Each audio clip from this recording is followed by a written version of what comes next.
The following is a presentation of the Radio Misfits Podcast Network.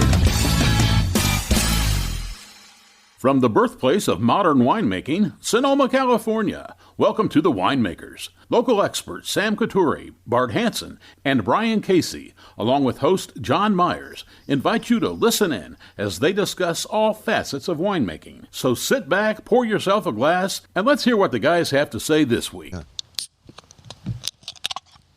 It's a fail. It's a failed can. Fail can. Or maybe somebody from Petaluma just not open a can of... Oh, no. Hey, welcome, everybody, to The Winemakers. I'm John Myers. Boy, do we have a full house today with Brian and Bart and Sam. And let's just start from one side, Doug Beretta from Beretta Family Dairy. And then we've got... In the Sonoma County Farm Bureau. Absolutely. Sonoma County Farm Bureau. Thank you very much. And we have Jen Reichardt coming. From Liberty Duck, and we also Friend have of the pod. Bronte Edwards from, I'm just going to let you say it because it's all kinds of great ag stuff, so go ahead. Rainbow Family Ranching, yes. And then Communities for Food and Family Farms. All righty, there we go, got you up. And finally, we have Loren Poncia from Stemple Creek. Yes, sir. Welcome, guys. Yeah, this is a full boat. We're going to talk about... This is an impressive collection of Sonoma. It is. And Marin County agriculture. I go both ways. I mean, both counties. As long as you're not from Napa, we're good. No. So, welcome, everybody, to The Winemakers again, and we are going to talk about a Sonoma County measure that is about to be voted on. It's called Measure J. And... the background of this was basically brought to our attention because of the ability to put farmers out of business and farms out of business across Sonoma County, from dairy especially, and of course cattle ranches, and of course everything else. Jen is here for the duck farm, the poultry, etc. And my first question for everybody here, I want to go around the table. How did this get started? Who started it? And what were they promising when they had their getting signatures outside of Whole Foods and Oliver's? So, Doug, do you want to start? Sure, I'll start. All right. Here in Sonoma and Marin County, we've been dealing with animal activists probably 8+ years now. They've been in front of our dairy, videoing us, trying to say we're doing things wrong. And what I think people have to understand is this is an anti-agriculture group that doesn't believe in animal agriculture. What were they saying out in front of the stores? If you look at the first line in their initiative, it says to improve animal welfare, water quality, and other objectives. Nothing in this initiative talks about anything of those three. All they're talking about is the number of animals that we can have on a farm. And do you know people who have signed that? I know people that have signed it, and when they found out what the true thing was behind it, because most people walk out of a grocery store, and I still don't understand how they walk out of the grocery store and sign it, but they do. Once they found out what it was really about, they tried to redact their signatures, but there's a major process to do that, and we're getting a lot of those people on the no side now. All right.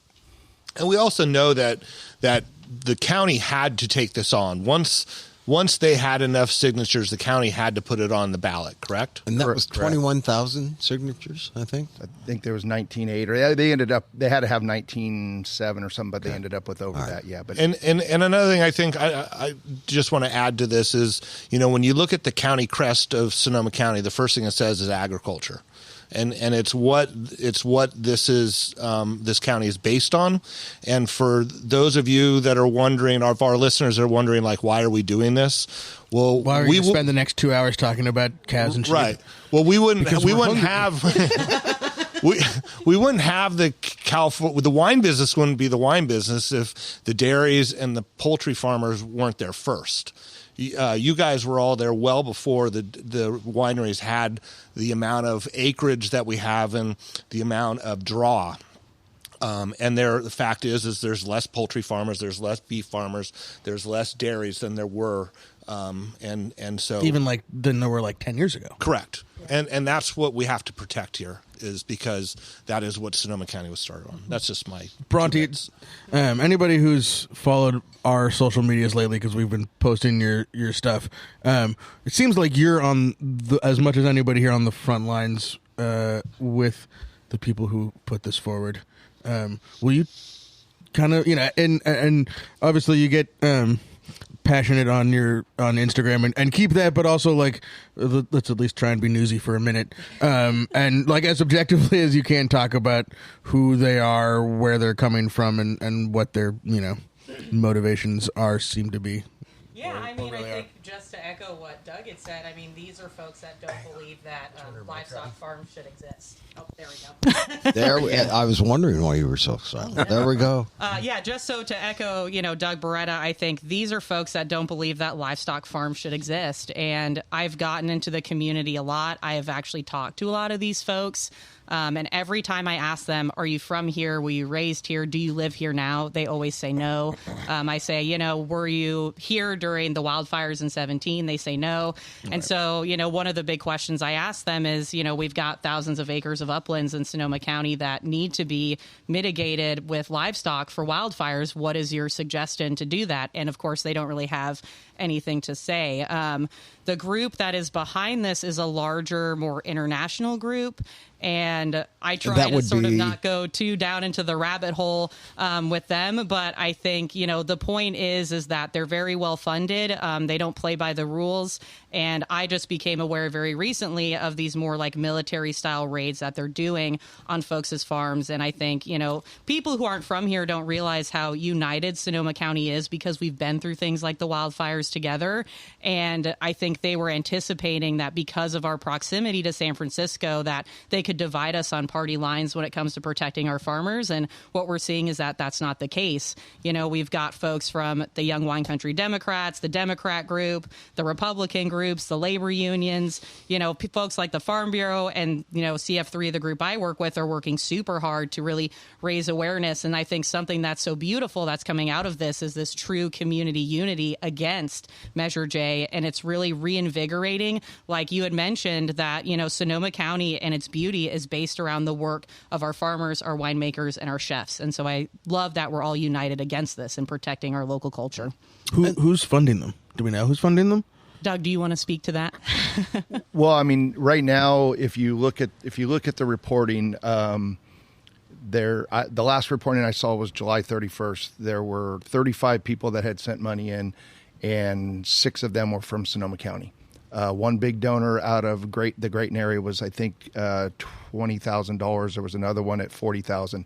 And I think, as Bronte said, we know that DXE, which is an animal activist organization out of Berkeley, is the ones behind this. We know, as they stood in front of our farm, DXE, Direct Action Everywhere.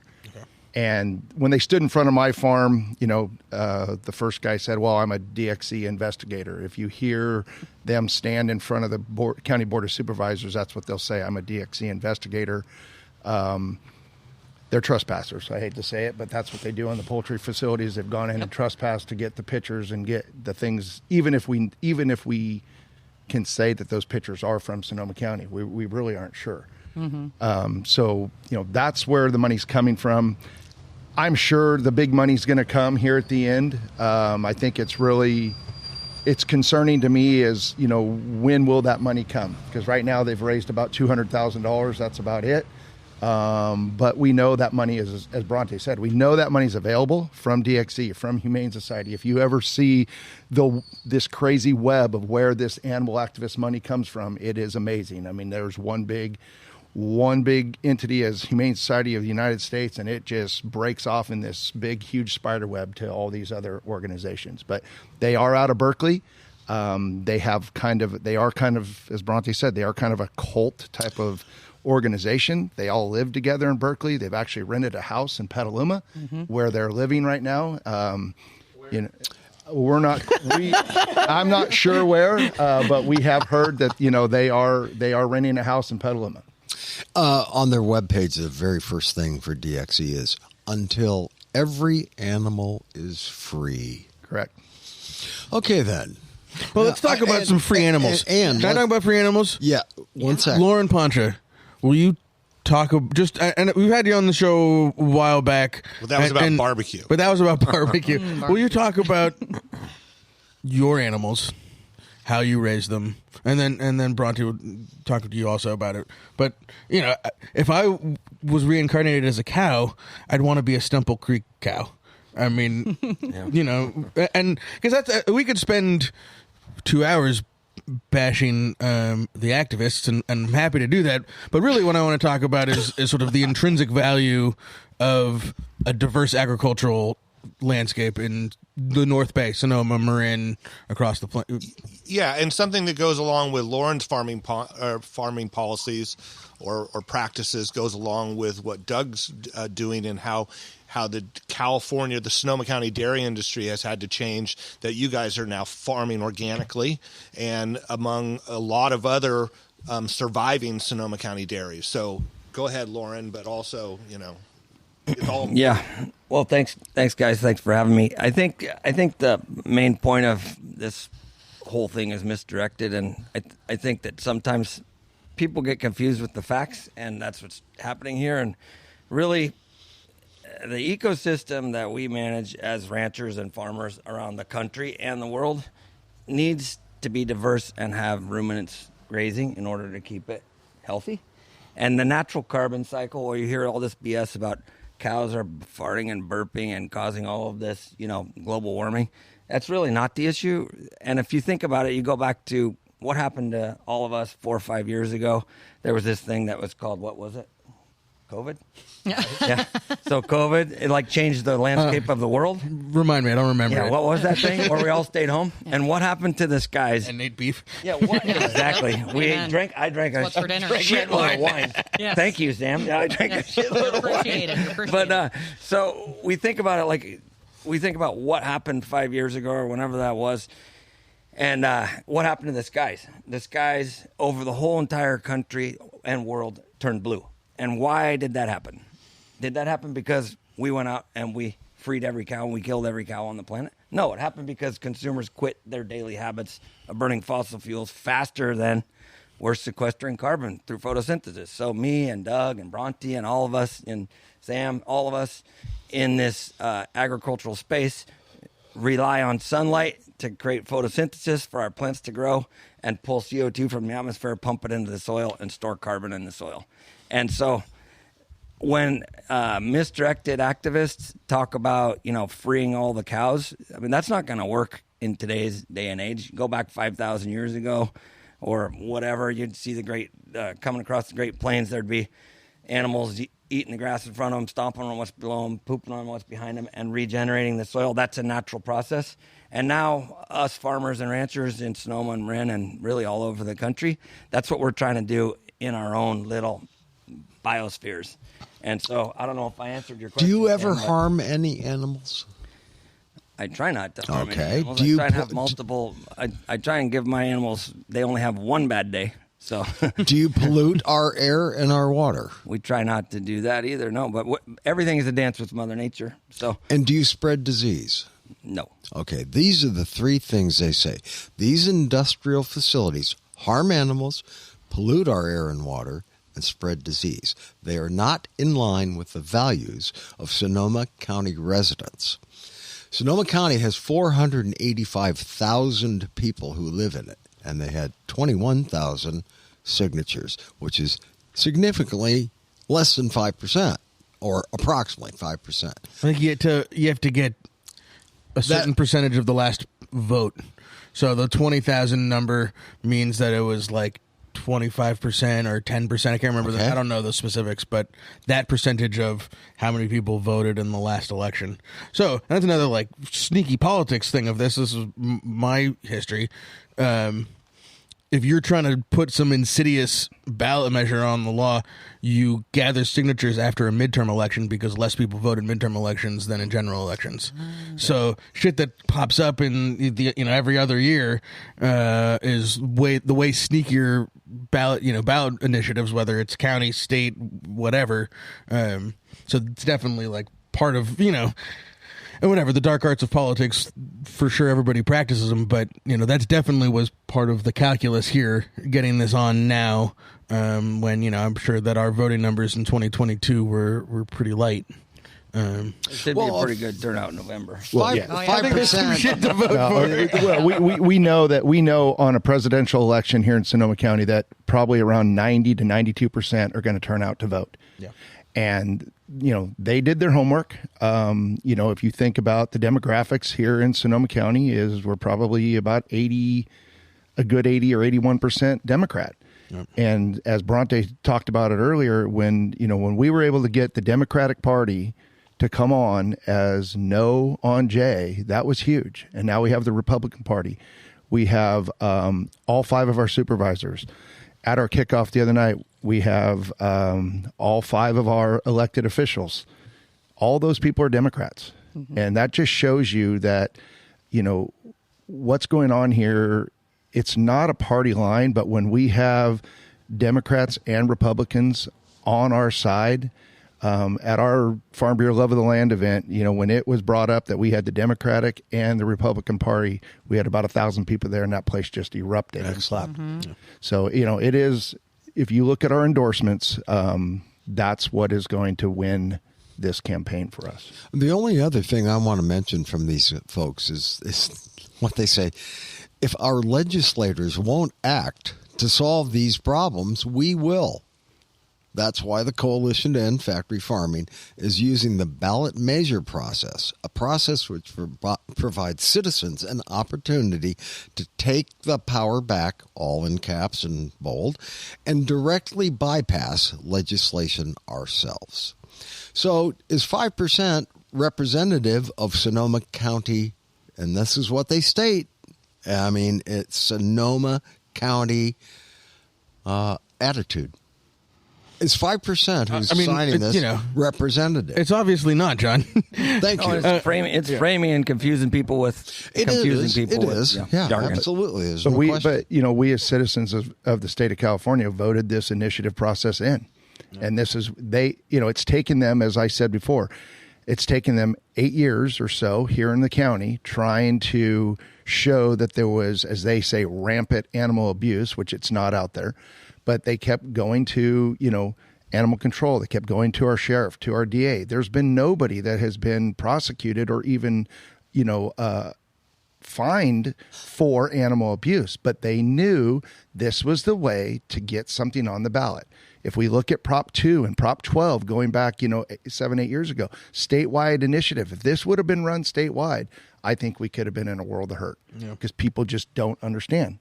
People do not understand agriculture. They don't know where their food comes from anymore, and they're so far removed from the farm. Well, is there some a reason that Sonoma County is their target? Because when you say that, when I think of Sonoma County, Marin County, our like little North Bay foodscape is how it's supposed to work.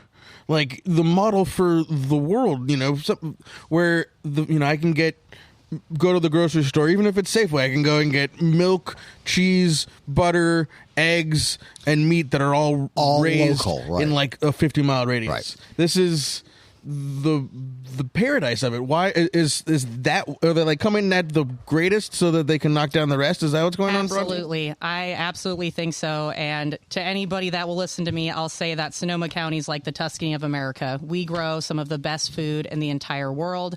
Our farmers are some of the most ingenious, creative folks in the way that we're ranching, and other places in the world are mimicking the practices that we do. I think that these folks came in thinking they could take advantage of our kindness and how connected we are to our food.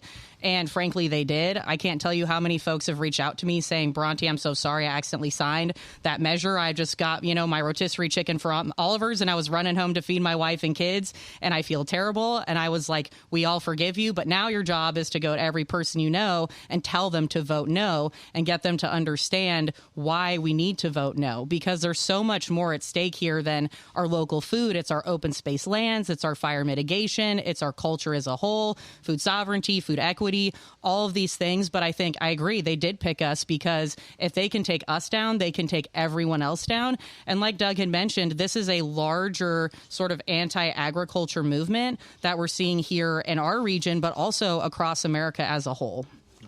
Now, they have taken animal welfare and protecting animals out of the measure. So the main thing that they were talking about is animal welfare, and now it's not even in the measure whatsoever, having read the measure about 18 times now.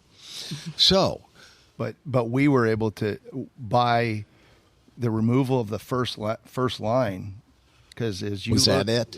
If you looked at what the county originally put that was going to go into voter pamphlet, was their first line to improve animal welfare, water quality, and other objectives. When we filed against that, saying there's nothing in this measure, just as you said, that talks to any of that. So they're talking size. They knew they utilized the EPA definition of a CAFO. That was their only way in, because they could talk about size of operation. And we are at the absolute lowest end of that scale for any concentrated animal feeding organization. I was like, Doug, could someone speak to what CAFO is, please? I mean, a CAFO is as I said, it's an EPA definition mainly used for water quality reasons. And it's a concentrated animal feeding. It's a concentrated animal feeding operation. Okay. Where we as the dairy industry fall into this is because we house our animals for more than 45 days, and it doesn't say in a barn, it says in an area. But in the wintertime, last year, what did we get? 5 months of rain. If our dairy cows were out on our pasture, we'd be doing the exact opposite of what we're trying to do. Preserve our pasture, keep water quality problems away. We have 8 holding ponds on our dairy. We have been regulated for water quality since 1972 when the Clean Water Act came in. I mean, that's been, we run under a water quality permit. We turn an annual report in every year to the Water Quality Board. They have the authority to come out and fine us if we're not doing what we're doing. Is anybody being fined currently? No. That you know of? No. No. I mean, even in this area, they're now creating grazing waivers for the people that are not even confining or housing animals, but we're starting to see grazing waivers. What does that mean? Our grazing waivers, it's a water quality, going to be a water quality plan that the Water Quality Board is going to be. It'll be a mandated plan that our grazers, such as our sheep, cattle, dairy heifers, if you're not considered a dairy, right. You're going to have to, you're going to fill out an annual report. You're going to have to follow all this whole set of rules that you will turn in, which again is public knowledge. If anybody wants to do a public records search, man, you can do it and see exactly what I'm doing on my farm. I mean, I think that's one of the things that people don't understand about any farming in Sonoma County. The amount of regulations around, especially water, are huge. When in any vineyard development that we do, the engineering that goes into erosion control and water quality maintenance, is like you could build a small town. Seriously, it's super in depth, and again, for better or worse, the regulations in Sonoma County make us some of the best in the world at what we're doing because of it, right? Yeah. And I mean, I think for our listeners, like an analogy that I've kind of come up with for CAFO, because before I started farming, I worked in restaurants since I was 15 years old. So I consider a CAFO to be similar to like a liquor license, right? We are acknowledging that like we've got animals coming into milk every day and there's going to be manure there. So what are we going to do with that manure? Just because a bar or restaurant has a liquor license doesn't mean we're over serving everyone in town, but we acknowledge the liability of the production of that manure. Good point. Right. Guys like Doug Beretta are taking his manure and turning it into compost, bedding, same as Loren. You've got guys like Albert Strauss who are putting it in a methane digester and powering his entire operation with green energy. You've got guys like Weber Family Farms who are taking his manure and pelletizing it at an affordable price so that folks that want to turn organic can afford to do so. So we don't want to see as farmers our manure go to waste. We know that it's gold. We're giving it to folks that are growing all of the fruits and vegetables and other products. We need more of it. We need more. We need more gold manure. That, liquid gold. That's right, y'all. That's right. There's a crazy thing happening right now. And we talk about the ecosystems of our individual farms, but really it's the ecosystem of our agricultural system in general. We all are working together on it right now to get enough manure to make the compost that we need for Enterprise Vineyards. It's actually your cousin, Loren's cousin, is trucking cow shit in from other counties. Yeah. We actually have a shortage.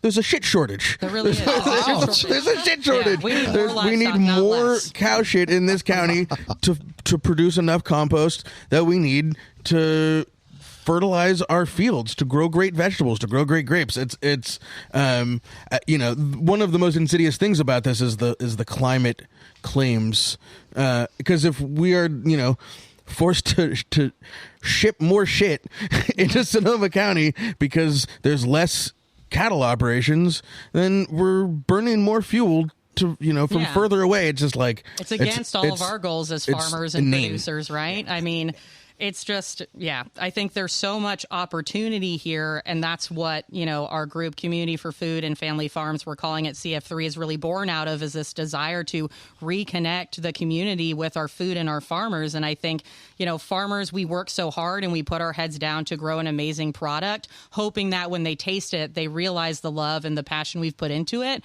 But I think a lot of us are realizing now that we have to make more time to get into the community and tell our stories and really get folks to have more buy-in into all of these practices that we're doing, because every ranch that I've been on in town, even prior to Measure J, everybody, I can't tell you how committed producers in Sonoma County are to sustainability, ecosystem health, reversing climate change, food equity, food sovereignty, making sure that folks, regardless of economic status, can have great quality food. And so I think this is really going to be an opportunity to really bring the community back together around our food, because again, to me, that's what makes Sonoma County so special, is our food and our farmers. And I've always wanted to say this.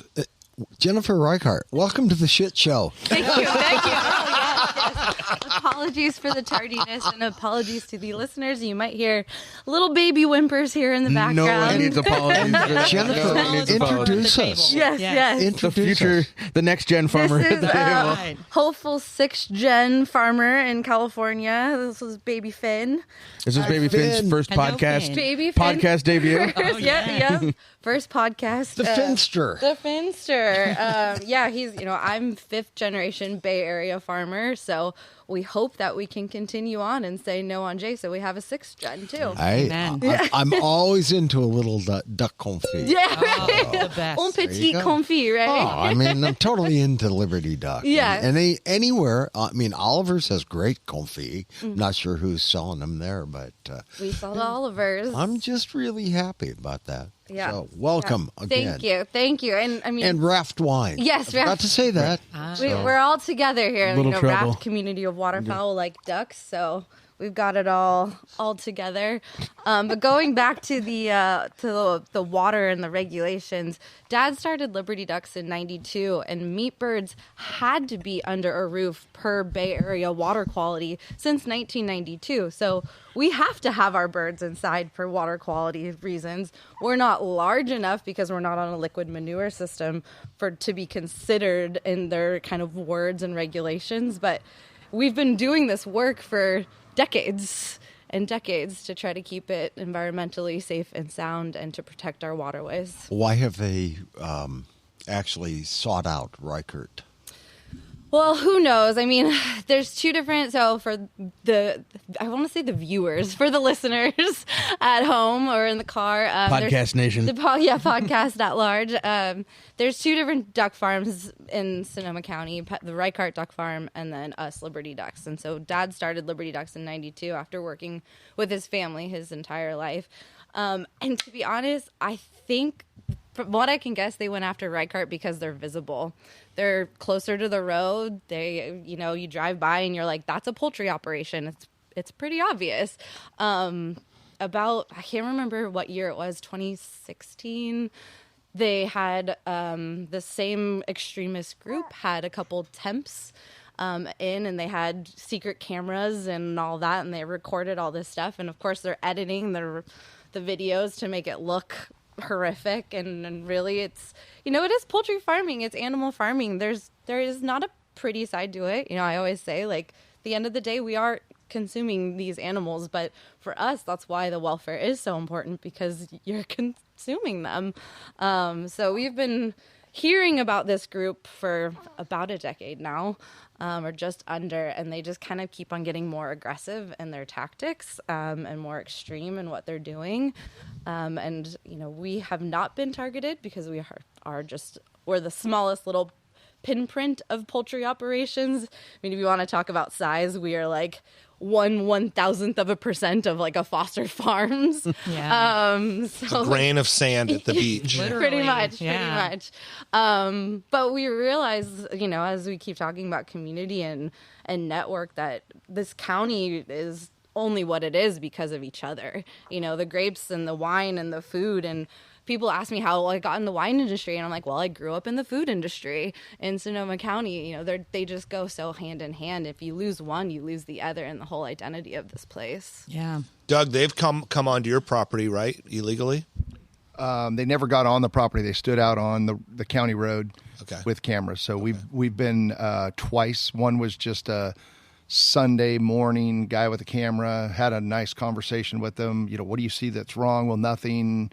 But we just don't believe in animal agriculture. The last ones were, we had a cow that was actually had calved, was down with milk fever, and milk fever is, something that cows can get after they've calved. Their calcium, phosphorus in their blood gets off. We treated her.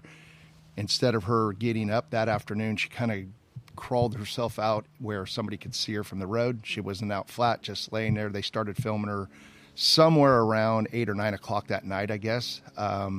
And then the next morning when we came over to continue to administer, the needs for her, here they came walking out of the fog, 3 guys with cameras right behind us for 2.5 hours. Yeah. Back to kind of what Jen was saying, when we walked over there with our animal humane binder, so we are certified animal humane, and as a clover shipper, every clover shipper has to be certified.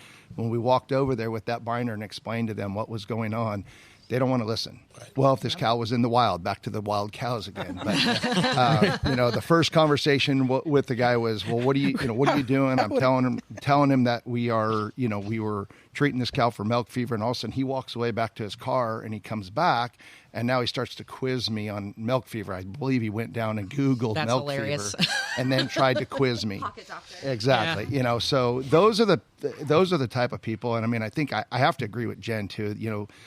I really think they came after the poultry industry here because that's where they've been for the last decade. Right. And I don't really think they did their homework to really realize they were going to bring in all the dairies and everything else. Right. And that's where the fight has come. Yeah. And it's really tough from a community to understand the poultry operation because of their, biosecurity. We don't get to just, you get to see cows on pasture, right, but we don't get to see the ducks and the chickens, out. Sure, with Prop 2 and Prop 12 now, we're all cage free, but they don't want to listen. Prop 2 passed, and the guy and Arnie Ribley built bigger cages to make sure everything worked. And what'd that take? About 4 or 5 years, and they didn't like that, so they came after what Prop 12, and now everything's cage free. So we're doing everything that the people want us to do. They just don't want animal agriculture. It comes down to that.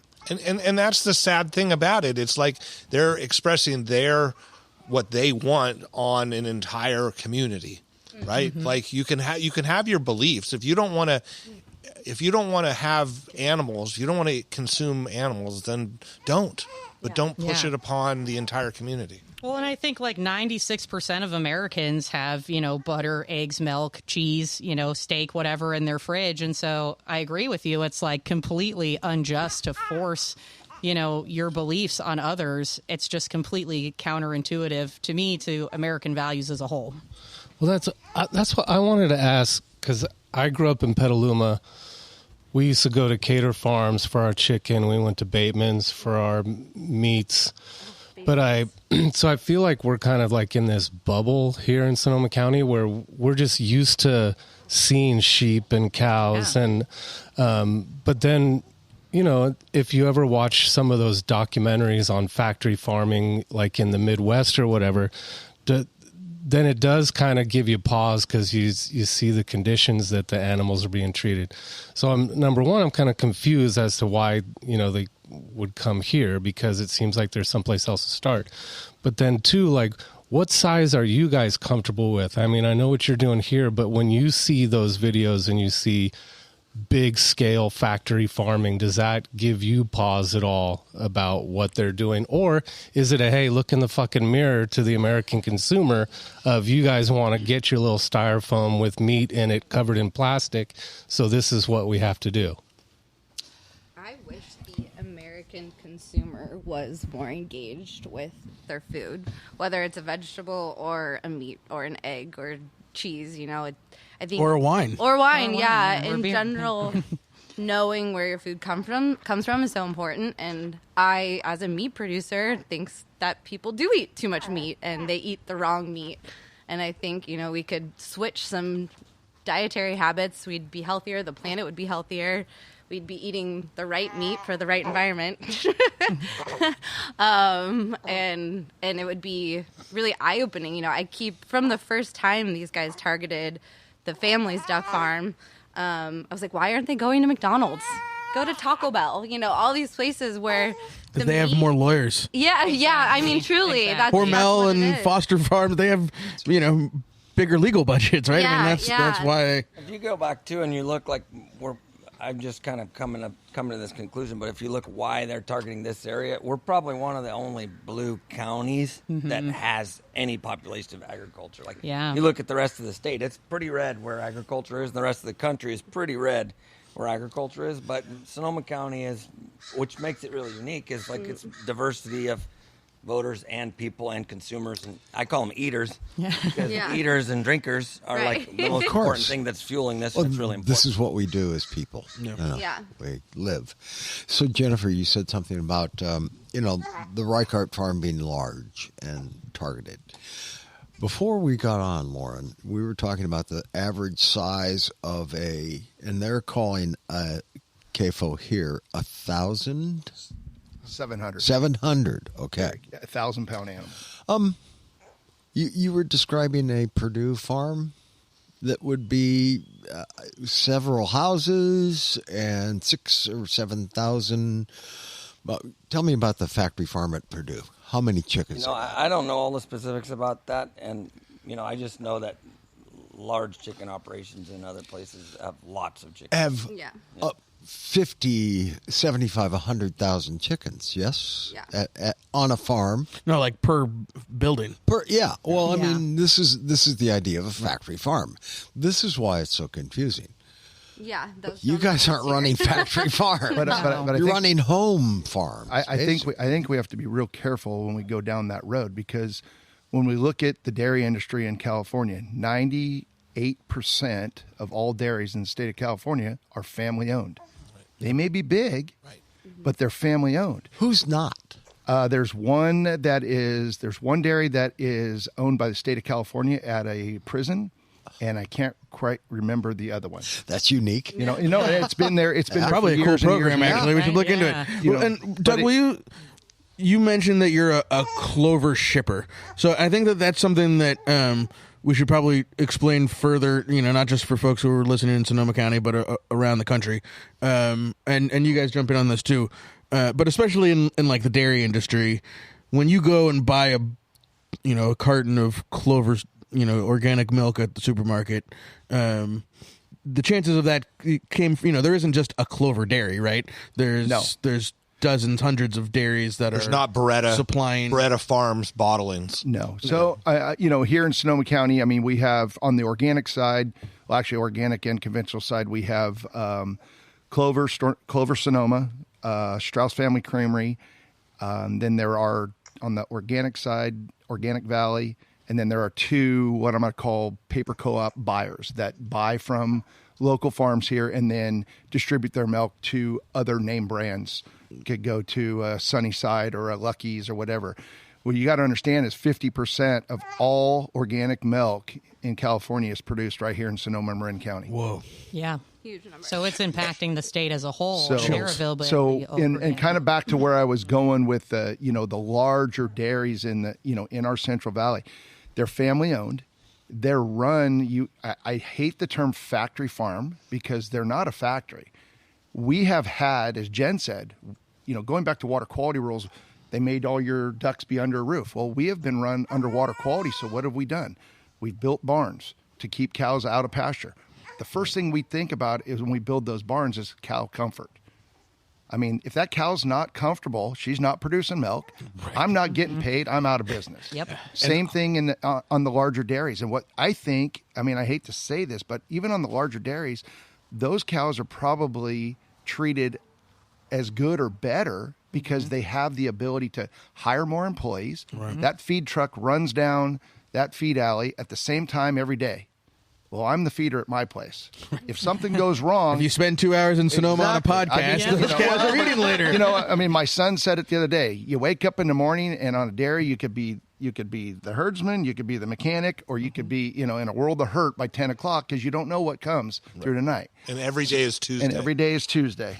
But, on those larger farms, they're family-owned, they're, multi-generational. They just are able to grow and grow their feed and do things different on the dairy. Here in Sonoma and Marin County, we can grow grass. Yep. Right. We grow grass. We can turn our cows on pasture. In the Central Valley, you can grow alfalfa. You can grow corn. You have all the cannery waste. You have all the byproducts out there from most of the vegetable type foods that can be fed to dairy cows. Mm. And they're able to utilize that on a larger scale. And that's the only reason. But they have become so efficient because of regulations that have been put on us by the state of California and the USDA. Yeah. That's a really great point that it's think about that, the closed loop system of it all. Totally. That, we're taking your waste and making it into compost to spread into vineyards. And then you're taking, maybe not you, but, the industry takes waste from other food operations and feeds cows and makes, it's the same. It's just like taking your kitchen waste and feeding it to your backyard chickens. It's taking byproduct and turning it into protein is like the magic panacea for all, right? Yeah. Yeah. And I get to go to the Girl and the Fig and have duck, and I open my fridge every morning to Clover milk. Yeah. So I'm happy about that. We love that. We love the ability to go to the farmers market. Absolutely, man. I've been in New York City and Chicago. Okay, you don't have family farms there. No, there's no place better on the planet than right here in Sonoma and Marin County for high quality food and the stuff that's raised here. And I think just to kind of like reiterate the point that we just talked about is like every farmer and rancher wants to decrease the amount of stress on their animal because they produce better, healthier, higher quality, more nutrient dense food.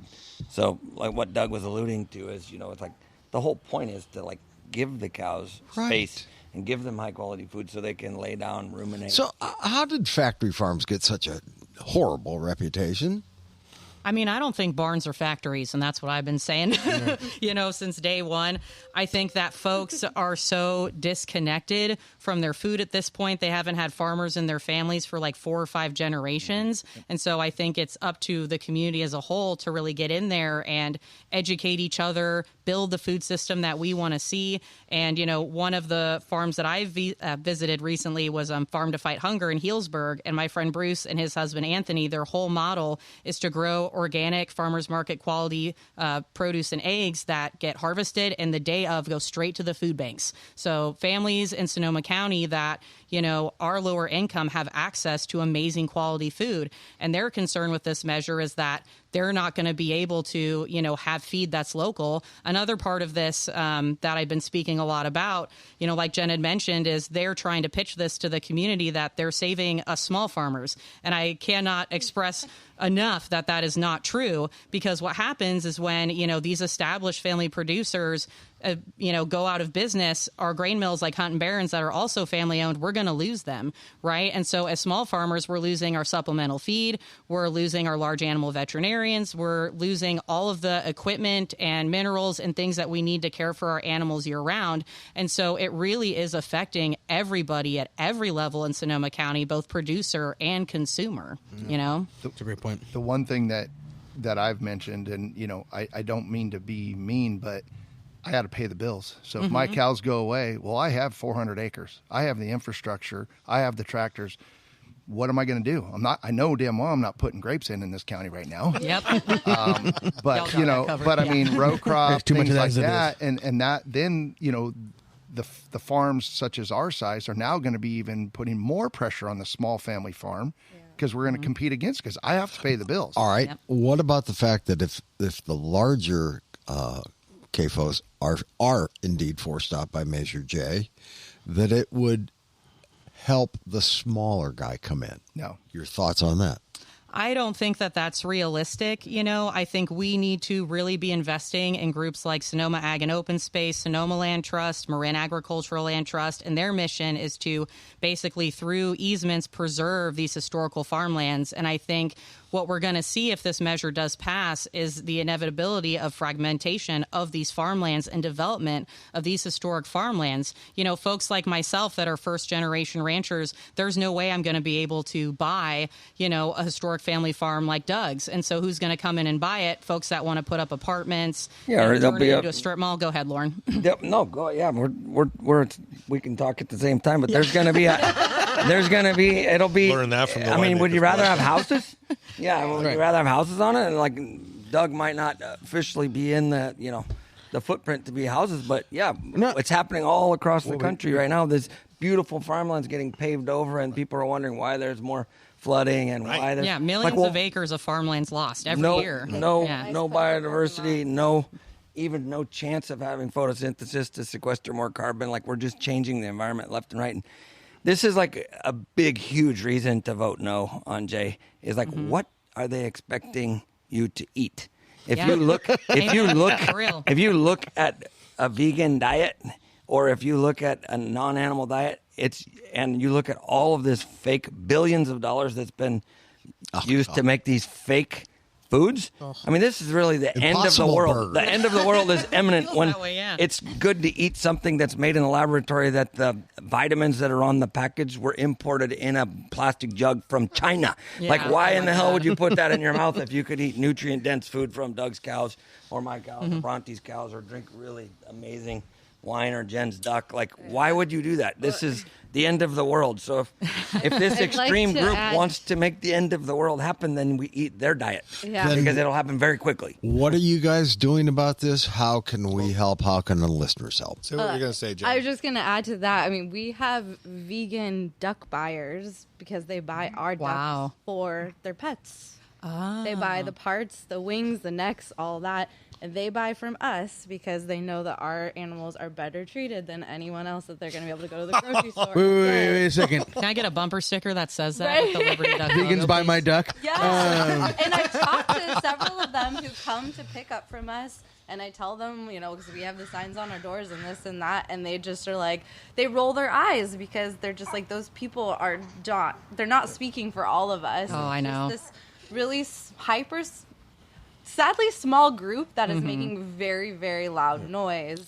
And even for the rest of the vegans in the world, they're not even speaking for them. And it appears to be all the noise is based on some false principles and some definitely questionable advertising. Let's just lay the facts out. Yeah. I'm going to go around the table. Doug, Measure J passes. Does your business survive? It'd be pretty tough. I think it goes to, what Bronte said, that the infrastructure here in Sonoma County will go away, and that will force us out of business. We saw it just with avian flu. The two feed companies in here lost over 50% of their customer base through the avian flu. I mean, they can't take another hit. I mean, I talked to our feed company. They said this was worse than the 08, 09 downturn. I don't. I mean, I could get down, maybe my kids, because I'd have to walk away, and but I'm not going to be able to keep two generations going on that farm and a third one coming up. Yeah. Jen? No. Loren? No. No, not for me either. And I know a lot of other first-gen small producers like Tiffany from Wiseacre Farm, Charity from Wild Things Ranch. All of us first-gen small producers, we are all 100% against this. We will go out of business. And then the second piece of this, and Loren, maybe this is to you, how bad would it be for our coastal ecosystem, the coastal plains That's a great question. of Northern California, if tomorrow all the grazers went away? What would happen? What would it look like? Well, we're seeing a whole bunch of this, Sam, around the state, but especially in Marin County and Sonoma County, where when I was a child, the pastures were beaming with life, biodiversity, wildflowers, and then the state parks have purchased the land and removed all the grazing, and now it's become a bunch of coyote brush and basically void of biodiversity, and also a tremendous fire hazard. So it's absolutely asinine. Ruminants are the ones that are actually doing the natural carbon cycle and allowing biodiversity to be there. And everything's a bell-shaped curve. So sometimes, some days somebody might overgraze for 1 minute. And someday undergrazing is just as horrible or worse than overgrazing. Yeah. So We need more goats. We need more goats. Our land has to be managed, Yeah. I think folks think that, these working lands manage themselves. And if you look at all of the science and the local agricultural experts and the impact that it's going to have on our local ecosystems, it's catastrophic. And then again, I think, the fragmentation of these lands, the development of these lands is inevitable if these historic family farms are pushed out by this measure. What did Silicon Valley used to be? Orchards. Yeah, orchards, yeah. And what happened there? No more orchards. That's for great sure. point. Sunnyvale was oranges, right? That's why they called it Sunnyvale. Mm-hmm. Yeah. Doug, what do you think? What haven't we talked about? What have we missed? Because we don't know. We're just hosting you guys. We're just a bunch of winos in Sonoma. I think we've hit pretty close to everything on the head, because to me, it all comes down to the choice of where your food comes from.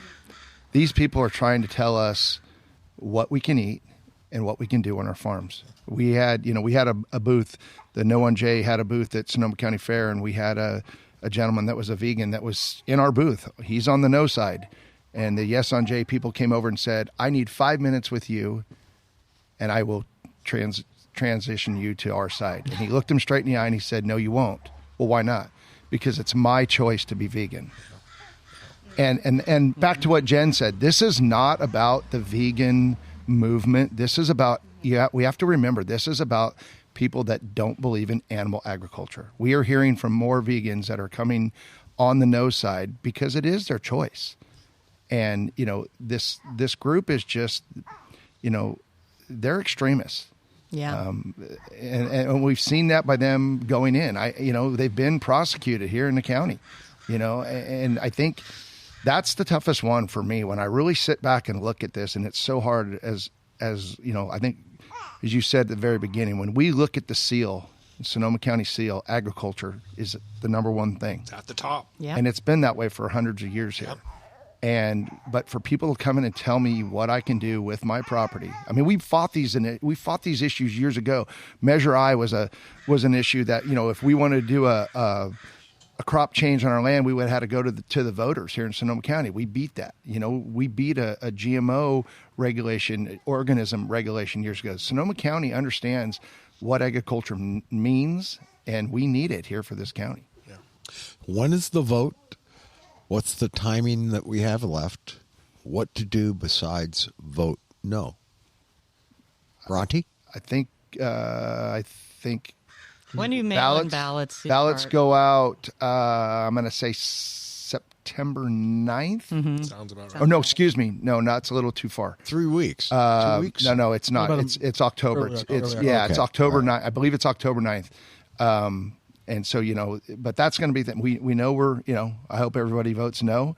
Fundraising to the No on J campaigns. We had a budget up there that was a pretty good sized budget. And we haven't quite reached it yet, because we know at the end to send mailers and things like that out, it's going to be costly. So if you're still have some money that you would like to throw at this initiative, Sonoma County Family Farmers Alliance, your group Bronte is another one that you can throw money at it, and it's not throwing it at it, but it is going to be needed and used. Jen? Yeah, for coming full circle back to the wine side of things, because I realize I'm in a unique position straddling both ag worlds of Sonoma County. I was out in Dry Creek Valley sampling grapes last week and saw not a single sign.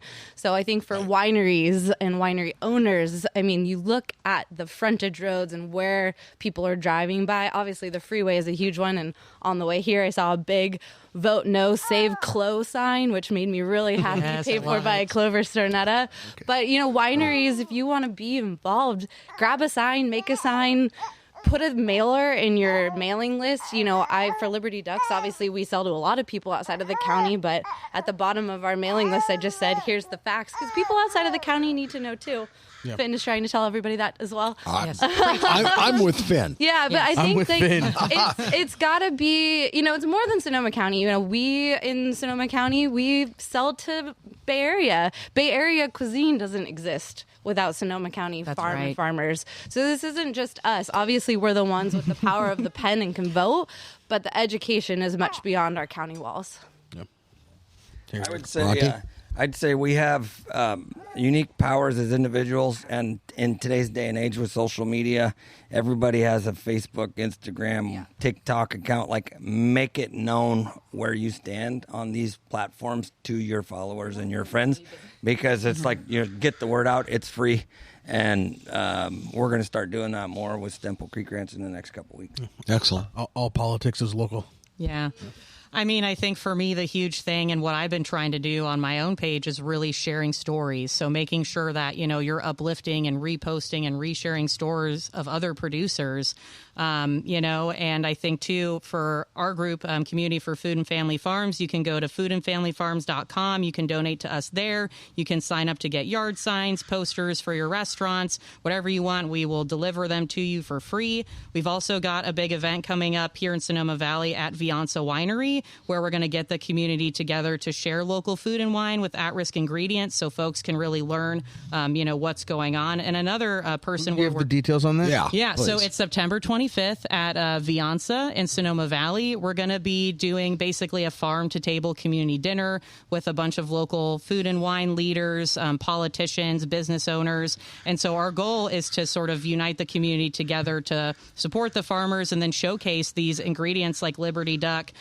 Doug Beretta's milk, things like that are all at risk that we've all come to love in Sonoma County. We're also working, I think your listeners will like this, with Karen McNeil, who wrote the Wine Bible.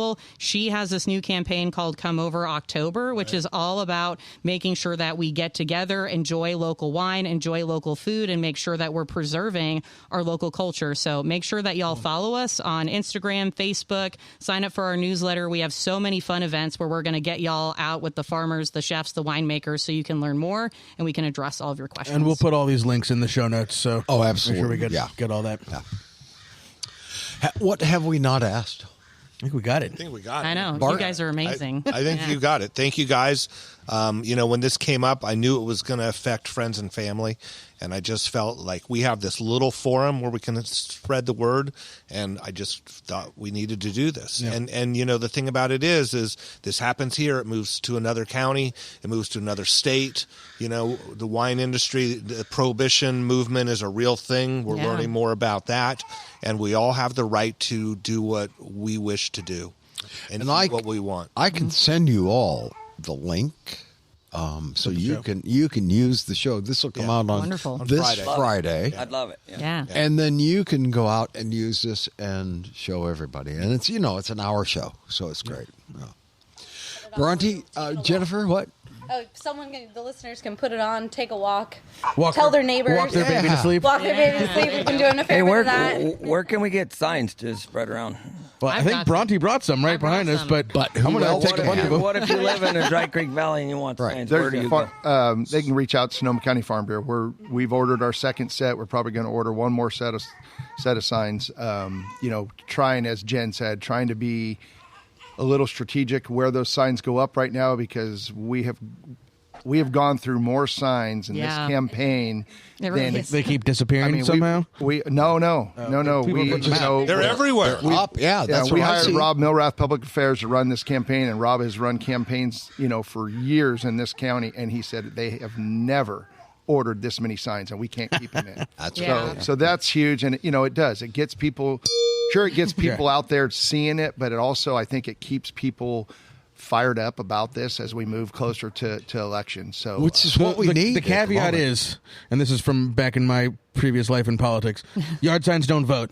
So just because you're out there and if you're driving around Sonoma County and you see a bunch of no on J signs, don't feel comfortable about it. Yard signs don't vote. Yep. You have to vote. You have to do what Loren said. That's right. Share it on social media. Tell your friends. Have a house party in October.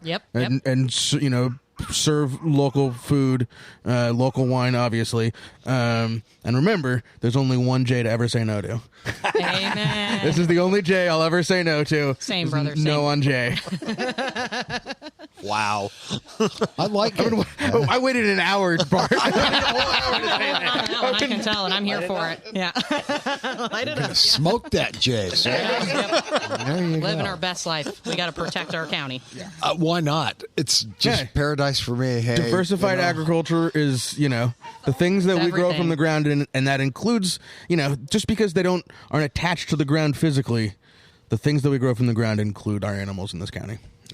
Yeah, Safeway does not have a magic kitchen in the back that just produces ground beef, or steak, or chicken, or duck, or anything else. Yeah. Milk. Good Lord. Yeah. So many people think that that's where their food comes from. I know. Right. They just do. They do. And that's because we don't teach civics anymore, man. We don't teach anything anymore. Yeah, we got to get everybody out onto the farms, regardless of age or background. All right, guys, any shout-outs from you? No, I just thank you, Bart, for reaching out to me and having me come over. I mean, this is my first podcast ever. I did a small one, for California Farm Bureau. But me and Finn, we got this down. So, but no, I do appreciate it, and getting this out to the wine industry, I think is huge because they are going to be, as we talked about, they are going to be impacted also when there's no shit to put on those trays. We all need shit. We really do. Yeah, I mean, it's one big snowball. Yeah. Vote no on Jay and come out to we have a bunch of wine dinners happening over the course of the next couple months. The first one being on the 29th at the Fairmont with Laurel Glen. You can find all the information on our social media. And then we're going to do another one. Details coming soon at Baker & Cook in September. And then Vinyl Sunday in October. Excellent. Bart's got a dinner. Tickets on sale? Yep. No, not on sale yet. Okay. They're going to release all of them. They haven't released the whole list yet. But okay. The most important thing on my thing is vote no on Jay. Vote no on Jay. All right. Thanks, everybody, for listening. And get out there and vote. Do your duty. Thanks for listening. Talk to you next week.